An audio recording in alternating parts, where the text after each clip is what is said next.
KFA Vision Beyond the Box. There are no secrets to success. It is the result of preparation, hard work, and learning from failure. Colin Powell. Hello everyone. I am Nimesh Adhikari, your host, and welcome to the first ever episode of KFA YouTube channel. This channel brings the best of business school teachings from KFA Business School and real-life business experiences that validate what we have learned. For this episode, strategy is the name of the game. From Sun Tzu's Art of War to the corner tea shop that sells more than 500 cups of tea per day, strategy and strategic thinking have and will always dictate the success of any enterprise, be it a nation or a small pan shop down the street. And to discuss strategy and strategic management in particular, we have here with us two of our most respected faculty members, Mr. Reshta Jha, founder and executive chairman of KFA, and Mr. Virat Sresth, eminent faculty member of KFA Business School, a strategic management consultant and an entrepreneur. A very warm welcome to both our guests. Thank you, Nimesh. Thank you, Nimesh. Moving on, the first question I'd like to ask our guests is, what is strategic management and why is it important?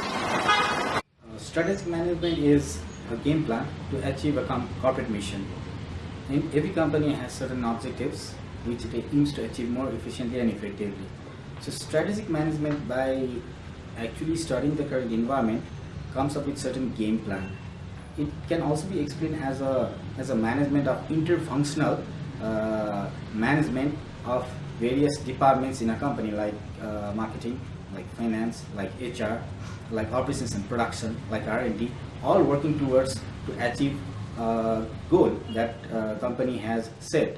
So it can be also kind of termed as a game plan or a blueprint to achieve that particular goal, which is a way, or it actually the strategic management gives a directional form to the company or any other company's program to achieve that particular goal. Now the second part of the question, why strategic management is important. As we all know that environment is changing. When I'm talking about environment, I'm talking about the business environment, which constitute of macro environmental forces like political and legal environment, socio-cultural environment, economic environment, technological environment. These are changing and they are dynamic. Whenever there is new rules and regulations, it really hampers the business. People's lifestyle is changing, demography is changing, people's income level are changing. So when these changes occur, the businesses have to adapt their strategies. They have to change their product strategy. They have to change their pricing strategies. They have to change their distribution and promotional strategies. Because if you cannot adapt and if you remain static, obviously the market is not going to accept your products. And when the market is not going to accept your products, obviously you're losing market share. So if you want to gain market share and if you want to be in the market and if you want to achieve the growth, you have to really understand the environment. So understanding the environment and changing and adapting your marketing strategy or business strategy or any other functional strategy is very vital. So the importance of understanding strategic management lies there. Okay, Virat sir just talked about the academic framework of strategic management, the definition of strategic management. I would like to focus my answer more on why is it important. If you look at KFA's history, we started from KFA Training School in July 4th, 2001. When we started, we only started as a general banking training school. And we were doing wonderfully well when we started our operations. I remember that in one of the batches, there were 100 participants. And we used to run 4 classes parallelly. But because of the environmental issues, because of the changing environment, there were a lot of mergers and acquisitions in the banking sector, and banking sector was going through a consolidation phase. The general banking course was not able to sustain the entire business of KFA. So what we did was we upgraded ourselves into a business school where we also started teaching. We got affiliation with an university, that time with Indian University, now with the Malaysian University, Lincoln University, and we started our MBA and BBA programs to start with. Now we also have BHM programs. Had we remained as a training school only, we would have been thrown out of the market. So that's why strategy management is important. for taking an organization from one place to another, for expanding the horizon of an organization.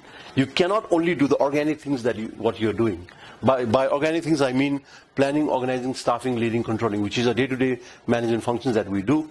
If you do the basic things is like you have to do these things properly, but if you only confine your activities into these management functions, you'll not be able to grow. So in order to grow, we first upgraded from a training school to business school. It's not that we have left the initiatives of training school. We have become more innovative in training things. Like you know that we are now doing the technical training part in the various rural sector. We are doing soft skills training. We have not left the banking programs and the insurance programs.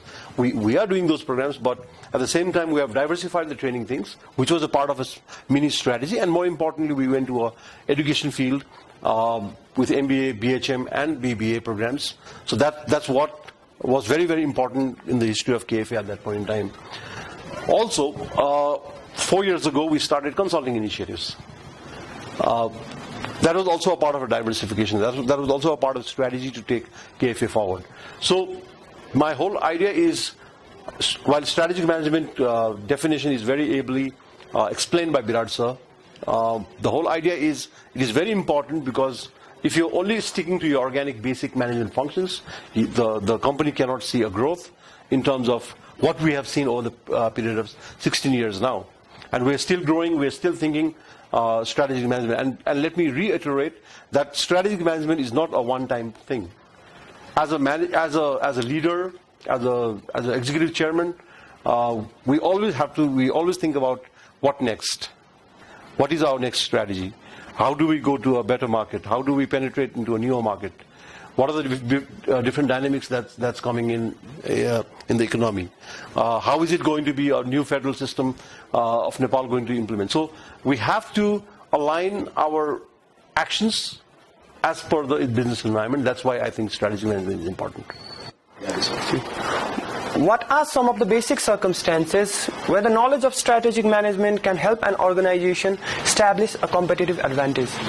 The knowledge of strategic management is very important, Nimesh, because without knowing these frameworks, without knowing these academic theories, conceptual framework, you will not be able to implement the strategy.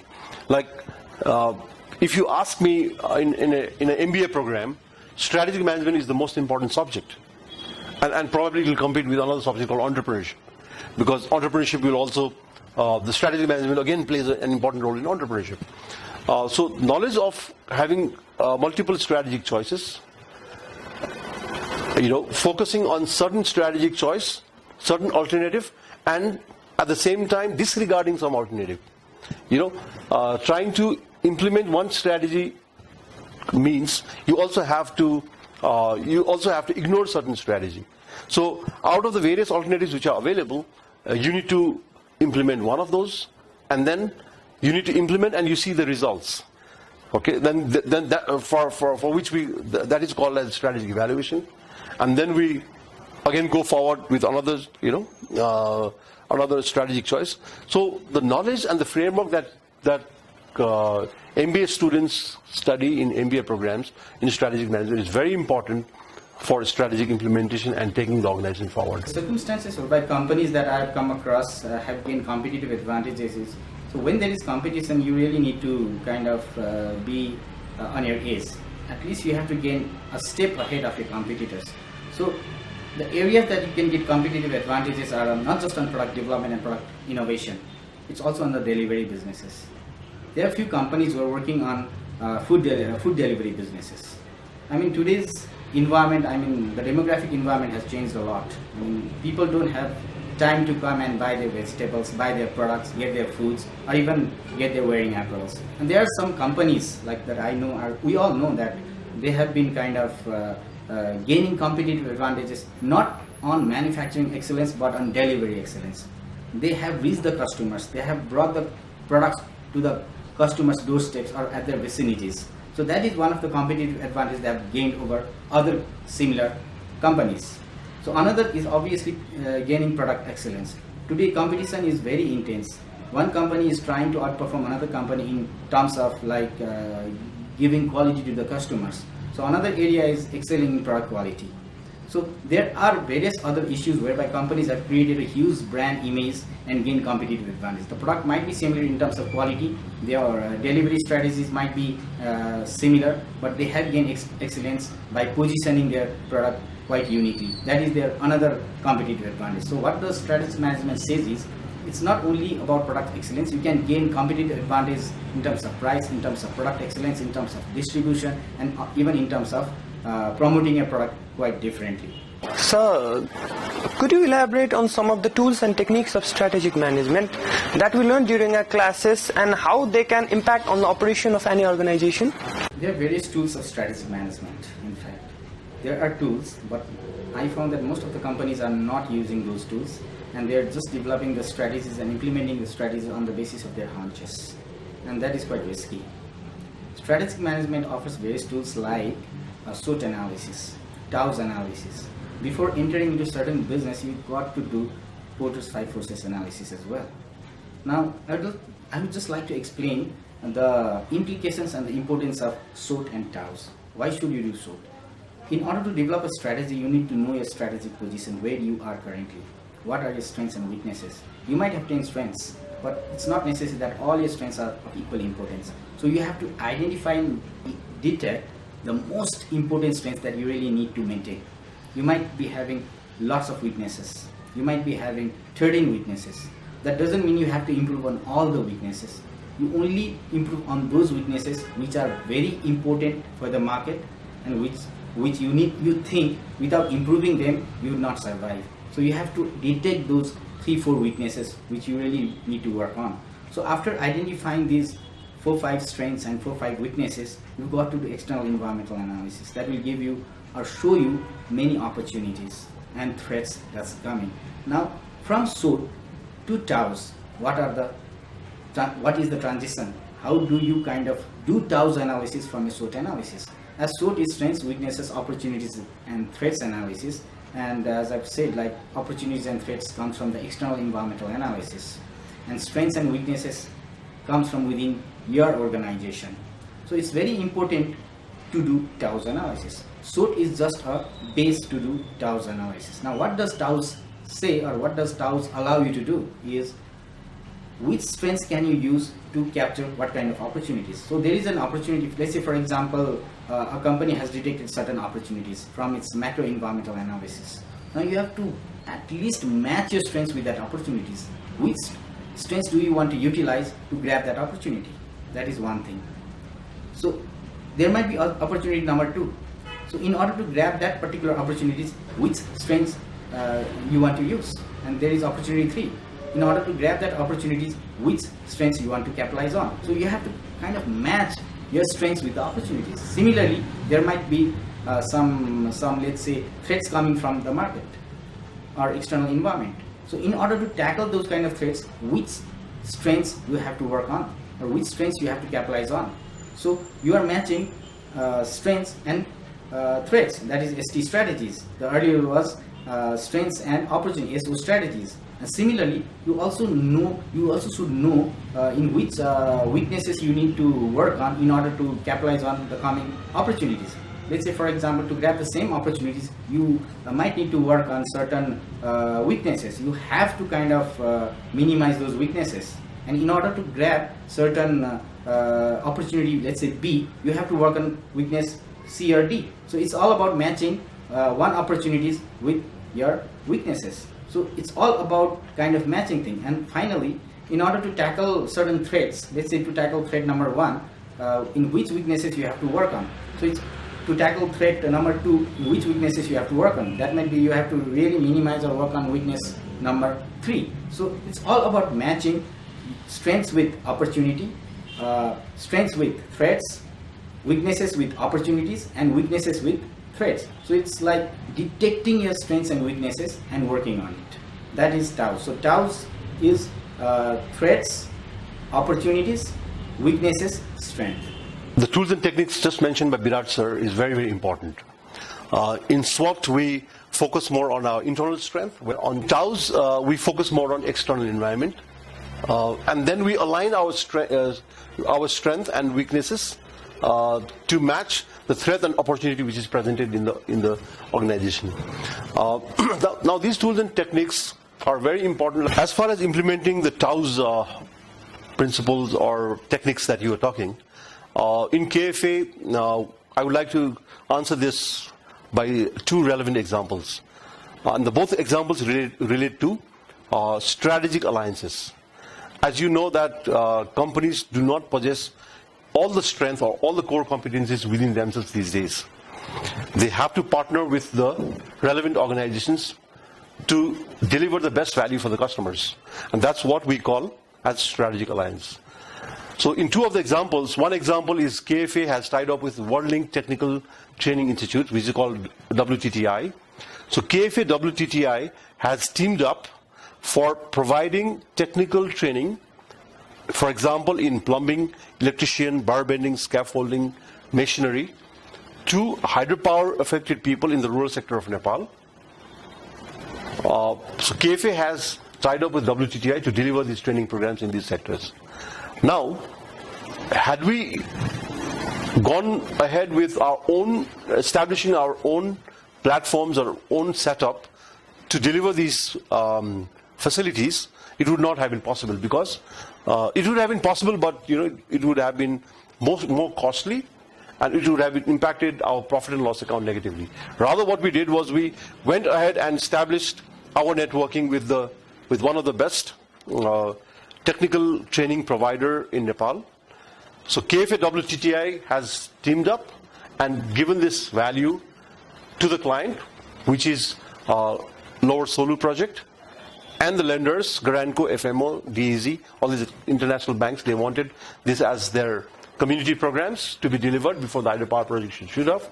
So KFA WTTI combinedly, forming a strategic alliance, we went ahead and gave it. Now, on the TOWS framework, what we talk about is, because there was an opportunity, and we had a weakness, internal weakness, which we had to convert into a strength, we combine ourselves into these strategic alliances and form that into strength and deliver this program. Another example that I was talking about is strategic alliance between three companies in the second case, which is between KFA, CMC, and SMART. Again, in this also KFA is a lead company, but CMC and SMART companies came into the role because we had to bid for a project with Ministry of Peace and Reconstruction. Okay, they were implementing a socio-psycho counseling projects. This was about counseling the people who are affected by initially by the conflict and later on by the earthquake. So, for which KFA did not have its strength, but we saw a lot of opportunities there, a big project there. So what we did was we invited CMC and SMART, who had more relevant experience and relevant people and relevant systems to manage that. So KFA being a larger company, what we did was we took a lead. We showed the ministry our balance sheet, but we also brought in a lot of competency from CMC and SMART. So we formed a joint venture between KFA, CMC, and SMART, and that was another strategic alliances, a concept of strategic management using the techniques of TOWS. We formed that strategic alliance and then deliver. I think in the June 2017, the project is going to complete its first phase, and it has done wonders in terms of implementation and getting the desired results. So these two examples, KFA WTTI, performing these technical trainings, and KFA CMC SMART, are the right examples of implementing TOWS in the real practical scenario. Thank you. Resta sir, you are heading KFA as the executive chairman and have tons of experience in key strategic management positions of different FIs and corporate bodies. Similarly, you also led Prime Life Insurance as the CEO in the past. How has strategic planning influenced success or failure in your organizations? Okay, thank you, Nimesh. Standard Chartered Bank, as you know, is an international bank. And when I was there as the representative for Standard Chartered Bank for Nepal and Bhutan market, we used to implement the global products in this market. Meaning that we used to try to sell, our clients were the banks, the local banks of Nepal and Bhutan. So what we used to do is we used to sell the global international financial products to Nepal. Now there were certain products which were not very relevant, like This was the phase before the meltdown happened in 2008. So there were certain products which was not relevant for the market, like non-principal protected products were not relevant. But however, there were certain products like global yield model and total return alternative investment module. We used to call it Train and Gym. So those deposit products, which had a carry trade features, was very relevant for Nepalese market because they had a principal protection component. Now what happened was, although the products expected return was around 7 to 8%, or even higher in some cases, after the meltdown, the carry trade was hit, and then the positions had to be reversed, which means it had to touch the bottom. And the bottom was 2.5% for us. So while the LIBOR, if you see London Interbank offer rate after that meltdown, it was hovering around 0.25%, still hovering below 0.5%. The products that we sold for Nepal and Bhutan market is still yielding 2.5%. And now I think the products are already matured, but those products, because they were principal protected in nature, it was important for Nepalese market. We sold that product, and I think $35 million was invested in these products, and that was successful. Now this example I think is relevant because out of many global market products, Train and Gym were relevant for Nepalese market. That's why it was a better strategy to launch these two products in Nepalese market. Okay. Now when I moved to Prime Life, it was a different ball game. We had to deal with a large network of agency force. We had to travel all over Nepal. We had to talk absolutely in Nepali, not even using a single word in English. We had to be connected with them emotionally, mentally, logically, and we had to convince them to book the business for Prime Life by selling various products. Now, that was about how we penetrate the distribution channel, how we motivate our distribution network like agency force. We used to call them development officers, agency managers, agents, and that was a different thing, different strategy was what we adopted from Standard Chartered Bank. While in Standard Chartered we were adopting a global market perspective, in case of Prime Life it was absolutely a local market, but the Sunewa Teen campaign that we had brought as a strategy, as a branding strategy, really helped to get the Prime Life insurance from although it is the youngest company. I think the 10 new life insurance companies are coming up, but still out of the 9 existing life insurance companies, it is the youngest. We were able to bring the company to a 4th position. So that strategy actually was also helping. So implementing the strategy in these two organizations were very important, and it was beneficial. As far as KFA is concerned, we are implementing various strategies, as I already have mentioned in the TAUS section also. What is the kind of strategic alliance that we did with WTTI? So it's very, very important to be focused on strategy, and I don't think there's a fixed formula for it. It's all about common sense. We really need to be have open mind. Our leader should not only think that what he thinks is right all the time. There has to be a distributed leadership. It has to be a bottom-up process as far as budgeting is concerned, as far as strategic planning is concerned. We must have to get the information even from the shop floor, from the customer service area, from the operations area, from the kitchen, from everywhere you need to get the information, and that's how you have to formulate the strategy. Virat sir, as a strategic consultant and an entrepreneur, could you give us a look into the mindset of individuals who actually apply strategic management in their business decisions? And how can what we have learned in the classroom relate to it? Okay, I've been working in the advertising and strategic management for the last, let's say, 8 to 10 years. I've also been with the colleges teaching the same subject or discussing the same subjects. And what I've noticed and what I've felt is there's a drastic transition, a drastic kind of change in the corporate sector. Earlier, people did not want to do any kind of market research. They didn't want to do any kind of SWOT analysis, or they were not more into strategic management. They all relied on their hunch, their experience. What they said was, I'm experienced in it. I think if we implement this strategy, it's really going to work. And they were relying on that. They implemented the strategies. Some were by some chance successful, but most of them were not successful. Slowly the corporate sector have realized the importance of strategic management. they have become more rational than emotional. Earlier they were emotional. They implemented whatever they think was right. Whatever their family members suggested, they had done that. Even in designing a product, even in pricing the product, even in promoting the product, even in distributing the product, even in targeting the segments. I mean, they all relied on their friends' suggestions and their family suggestions. But now they have come to understand that market research is very important. Doing SWOT analysis is very important because of competition. Because strategic management's importance is there where competition is there. Why we think that strategic management has gained importance?